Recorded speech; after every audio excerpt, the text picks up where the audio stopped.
Asla affetmezler. Kendilerinden olmayanı bir bakışta anlarlar. Tüm dünyada izini sürebilirler. Yaptığın her şeyi takip ediyorlar. Ve daha bir sürü rivayet. Tabii bir de bu rivayetlerin oluşmasına neden olan birçok operasyon. Öyle bir yapılanma ki eğer sosyal medya üzerinden tanıştığınız rastgele bir kişi kapalı çarşının fotoğrafını çekmeniz ya da turistik bir bölgeye gitmeniz için size yüklü bir ödeme yapacağını söylüyorsa siz bile onların ağına takılmış olabilirsiniz. Özel Büro'nun bu bölümünde belki de istihbarat tarihinin hakkında en çok tartışılan ve bilhassa Hollywood eliyle imaj yönetimi yapılan yapılanmasını ele alacağız. Dış istihbarat örgütü Mossad, iç istihbarat örgütü Shin Bet ve askeri istihbarat yapısı Aman ile İsrail yapılanması. Ancak başlamadan hemen önce sizden ufak bir ricam olacak. Düzenli olarak istihbarat örgütlerini incelediğimiz Özel Büro serimizin çok daha fazla kişiye erişebilmesi ve daha fazla örgütü inceleyebilmemiz için GZT'ye abone olmayı ve bu videoyu beğenmeyi unutmayın. Camlarınız ve kapılarınız kapalı, kahveleriniz hazırsa başlayalım.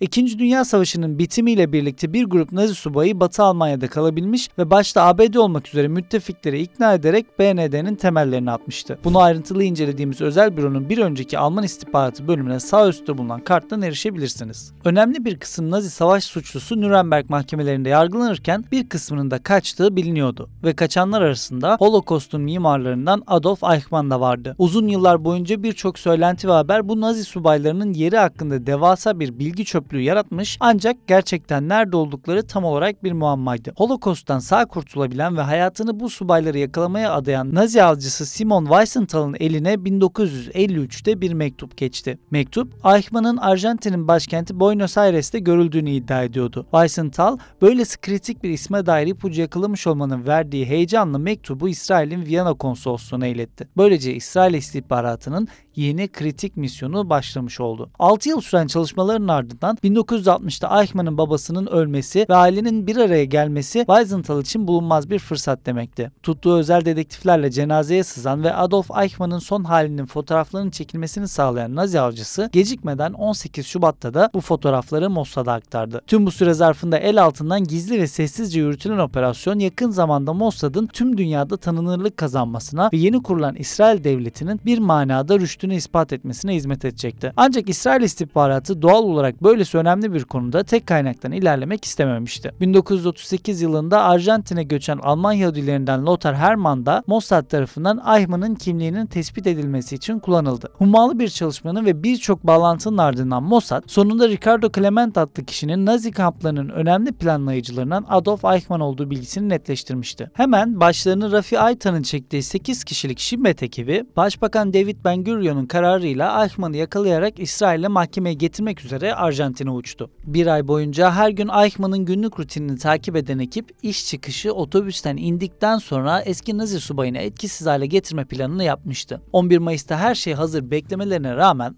Eichmann beklenen otobüsten o saatte inmedi. Plan iptal edilecekti. Tam 1,5 saat sonra hedefleri bekledikleri Garibaldi sokağının otobüs durağında görülüverdi. Shin Bet mensubu Peter Malkin otobüsten inen Eichmann'a yaklaştı ve dikkatini dağıtmak için müsait olup olmadığını sorarak lafa girdi. Eichmann her şeyi anında anlamış ve panikle kaçmaya çalışmıştı. Ancak Malkin'in yardımına yetişen iki Mossad ajanı Eichmann'ı etkisiz hale getirdi ve apar topar açlarını bindirerek zemine yatırıp üzerine battaniye serdi. Ekibin başındaki Rafi Eitan o anı onu arabaya bindirdiğimizde adını sorduk. Ricardo Clement olduğunu söyledi. Hemen arkasından bize bugünü sabah akşam bekledim dedi şeklinde aktarıyordu. Mossad'ın hücre evlerinden birine götürülen Eichmann 9 gün burada tutuldu ve kimliği bir kez daha netleştirildi. 20 Mayıs'ta İsrail delegasyonunun Buenos Aires'te gerçekleşecek kutlamalara diplomatik katılımı için kullanılan Bristol Britanya model uçağıyla Eichmann ve beraberinde onu yakalayan ekip Arjantin'den havalanmıştı. Senegal Dakar'da yakıt için bir mola verildi ve 22 Mayıs 1960'ta İsrail Başbakanı Ben Gurion Holocaust'un planlayıcılarından Adolf Eichmann'ın Mossad ve Shin Bet ortaklığıyla yakalanarak yargılanmak üzere İsrail'e getirildiğini kamuoyuyla paylaşmış oldu. Böylece hakkında sayısız filmler, diziler, kitaplar hazırlanmış olan İsrail istihbaratının efsanevi temelleri de bu operasyonla atılmış oldu. Peki Mossad gerçekten filmlerde gösterildiği kadar ya da az önce anlattığım hikayelerde olduğu kadar efsanevi bir örgüt mü? Bu soruyu yanıtlamak için önce birçok Arap devletinin tam ortasında kurulan ve arka arkaya savaşlar geçiren İsrail İsrail'in, dolayısıyla da Mossad'ın tarihine kısaca bir bakalım. 1516 Mercidabık Savaşı ile Osmanlı kontrolüne geçen Filistin toprakları neredeyse 400 yıl sonra 1. Dünya Savaşı ile Türk kontrolünden çıkmıştı ve 1920'de bölgede bir Britanya manda yönetimi kurulmuştu. Bu yönetim süresince Musevilerin de bölgeye geri dönmesine belirli standartlar dahilinde müsaade edildi. 1922'de bölgenin %11'ini Museviler oluştururken bu oran 2. Dünya Savaşı'nın sonunda 1947'ye gelindiğinde %31'e kadar yükselmişti. Aynı yıl BM 2 parçalı bir Filistin planı yayınladı ve 1948 yılında Musevilerin çoğunlukta olacağı İsrail resmen kuruldu. Kurulduğu gibi de etrafındaki Arap devletlerin mukavemetiyle karşılaştı diyebiliriz. Önce bir takım düzensiz çatışmalar gerçekleşti. Ardından ilk Arap-İsrail Savaşı 1948'de meydana geldi ve İsrail yalnızca BM'nin ayırdığı toprakları elde etmekle kalmayıp Batı Şeria, Gazze gibi toprakların kontrolünü de ele geçirmiş oldu. Savaş kazanılmış olsa da özellikle Filistin coğrafyasında İsrail'in sürekli tehdit algılaması yaşayacağı aşikardı. İşte bu tehdit algılamaları içerisinde güçlü bir istihbarat yapılanması ihtiyacı da baş göstermiş oldu. Bu ihtiyacın karşılanabilmesi için 1949'da iç istihbarat yapılanması olarak Shin Bet ve dış istihbarat yapısı olarak Mossad kuruldu ve 1950 yılında da askeri istihbarat ihtiyacını karşılayacak Amman kurulmuş oldu. İsrail ile Arap komşuları arasında 1956, 1967, 1973 yıllarında gerçekleşenler başta olmak üzere bir dizi savaş ve sınırlı çatışma daha yaşandı. Son olarak 2011'de Suriye İç Savaşı'nın patlak vermesiyle İsrail ara ara kontrolünü ele geçirip geri teslim ettiği Golan Tepelerini güvenlik maksadıyla bir kez daha ele geçirmiş oldu. Ancak İsrail'in istihbarat yapısından bahsederken Hollywood'da olduğu gibi sürekli başarılı ve kritik görevlerden söz etmemiz pek de mümkün değil. Bilhassa Mossad 1965'te öyle büyük iki operasyonda başarısız oldu ki İsrail'in istihbari operasyonlara yönelik tutumu o gün bugündür kökten bir değişime uğradı. Bu kritik hatalardan ilki Suriye'de yaşanıyor. 1924'te Mısır, İskenderiye'de doğan Eliyahu Ben Saul Cohen ya da kısa adıyla Eli Cohen, Mizrahi Yahudilerinden Siyonist bir aileye mensuptu ve aldığı eğitimlerle birlikte 5 dile hakim, Siyonizm için oldukça kullanışlı bir sayanim haline gelmişti. Sayanim terimini İsrail istihbarat yapılanmalarına gönüllü olarak yardım etmeye müsait kişiler olarak düşünebiliriz. Önce Mısır'da karışıklıklar çıkarılması için Aman tarafından işe alınan Cohen, Operasyon Suzanna olarak da bilinen bu umuma açık noktaların bombalanması planı başarısız olunca idam cezasından kıl payı kurtulmuş ve sonrasında bağlantıları sayesinde İsrail'e göçmüştü. 1957'de İsrail Savunma Kuvvetleri'ne dahil olan Cohen, oradan Mossad'a geçmek için çabalasa da önceleri kabul edilmemişti. Bu onun onurunu kırmış olacak ki askeri istihbarat içerisinde görevinden de istifa ederek tüm bağlantılarını kesti. Ancak Meir Amit'in 1963'te Mossad'ın genel direktörü olmasıyla birlikte tekrar Cohen ile bağlantıya geçildi. Böylece Cohen'in Mossad macerası da 6 aylık bir eğitimle başlamış oldu. Eğitimin sonunda Cohen'in başarılı bir katsa, yani istihbarat meslek memuru ya da saha elemanı olabileceği yönünde raporlamalar yapılmıştı. Raporunun olumlu gelmesiyle Cohen için Suriye görevi planlandı. Maske hayat hikayesi olarak Buenos Aires'te yaşayan Suriyeli ve Baas karşıtı bir iş adamı imajı verilen Cohen 1961'de Arjantin'e gitti ve oradaki Arap diasporası içerisinde tanınırlık kazanma çabalarına başladı. Bir yıl sonra oradan Suriye'ye geçen Cohen tüm adımlarını temkinli bir şekilde atarak kademe kademe Suriye'nin elit kesimi içerisinde bilinen, tanınan bir isim haline geldi. Öyle ki birçok Suriye hükümet yetkilisi, iş insanı ve hatta kimi zaman bakanların dahi geldiği toplantılar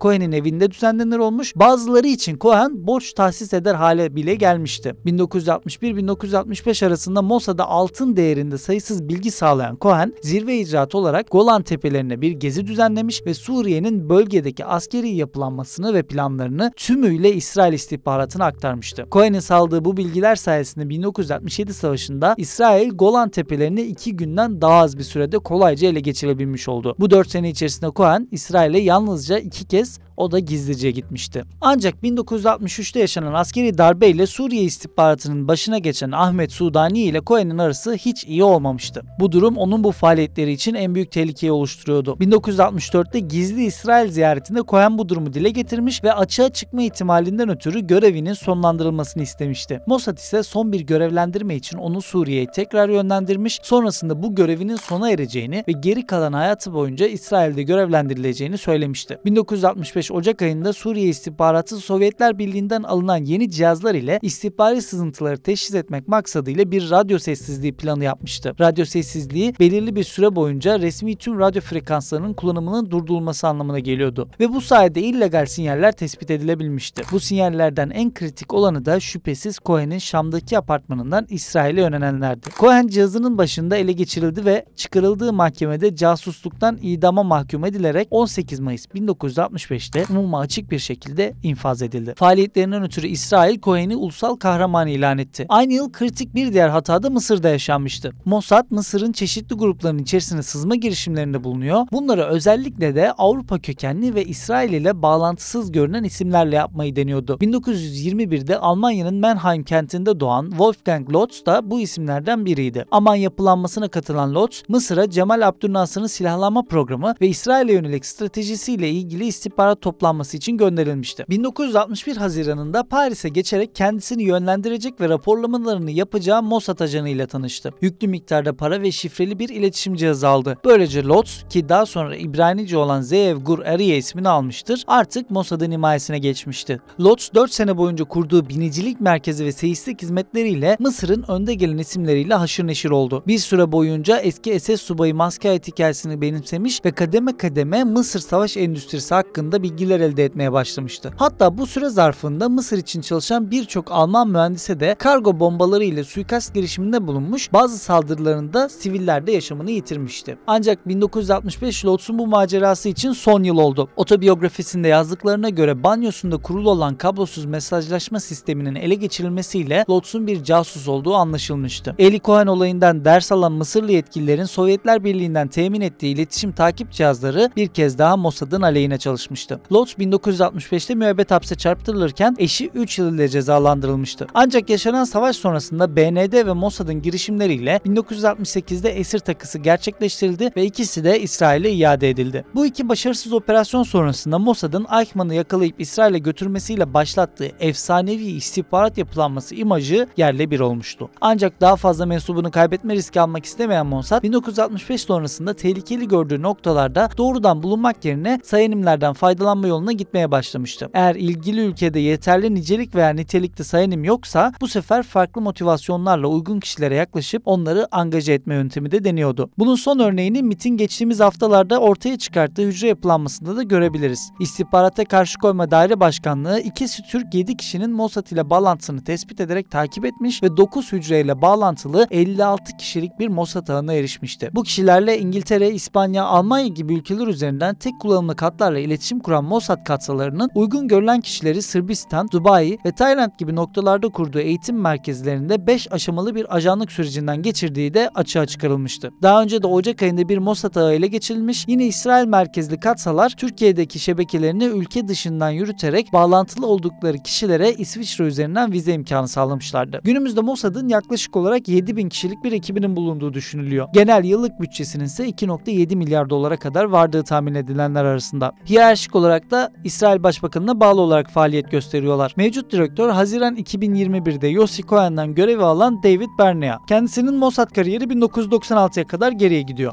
Mossad'ın merkez binası Tel Aviv'de yer alıyor ve toplamda 5 alt departmanı var. Tahsilat Dairesi, Siyasal Eylem ve İrtibat Dairesi, Lab Kod adlı Lohaman Psikoloji Dairesi, Araştırma Dairesi ve Teknoloji Dairesi. Bunlar haricinde METSAD olarak bilinen Özel Operasyonlar Birliği ve KİDON olarak bilinen elit birimi de bulunuyor. İç istihbarat birimi Shin Bet'in ya da bilinen adıyla Şabak'ın merkezi de aynı şekilde Tel Aviv Yarkon Park'ta yer alıyor. Yapının Arap Dairesi, İsrail ve Yabancılar Dairesi ve Koruyucu Güvenlik Dairesi olmak üzere 3 alt dairesi mevcut. Çalışanların sayısı tam olarak bilinmeyen teşkilatın başında Ronen Bar yer alıyor. Kendisi 1993'te saha elemanı olarak Shin Bet'e dahil olmuş, 2011'de operasyon biriminin başına geçmişti. 2016'da kaynak geliştirme birimi başkanlığına gelen Bar, 2018'de başkan yardımcısı olmuş ve nihayetinde 2021'de görevi Nadav Argaman'dan teslim alarak teşkilatın 15. başkanı olmuştu. Tarihsel olarak hem Mossad hem Şabak hem de askeri istihbarat birimi Aman'ın öncülü rolünde ise Hagan'a yapılanması bulunuyor. 1920'de Britanya'nın manda yönetimi dahilinde kurularak 1948'e kadar faaliyet göstermiş olan Hagana'nın yaklaşık olarak 20-21 binlik bir kadrosunun olduğu düşünülüyor. Varoluş nedeni olarak Manda bölgesindeki Musevi hanelerin korunmasını öne süren Hagan'a, günümüz İsrail ordusunun ve İsrail istihbarat yapılanmasının da temelini oluşturan ve bu yapılar için insan kaynağının yetişmesini sağlayan ana tarihi kurum rolünde. Özel Büro'nun bu bölümünde hem Suriye istihbaratı hem de Alman istihbaratını incelediğimiz diğer bölümlerde de değindiğimiz ve Hollywood'da sıklıkla karşımıza çıkan Mossad'ı başarılı ve başarısız yönleriyle masaya yatırdık. Sizce Mossad gerçekten filmlerde gösterildiği kadar güçlü mü? Bir sonraki bölümde hangi istihbarat yapılanmasını görmek istersiniz? Düşüncelerinizi yorumlarda belirtmeyi ve özel büro serimize destek olmak için videoyu beğenip GZT'ye abone olmayı unutmayın.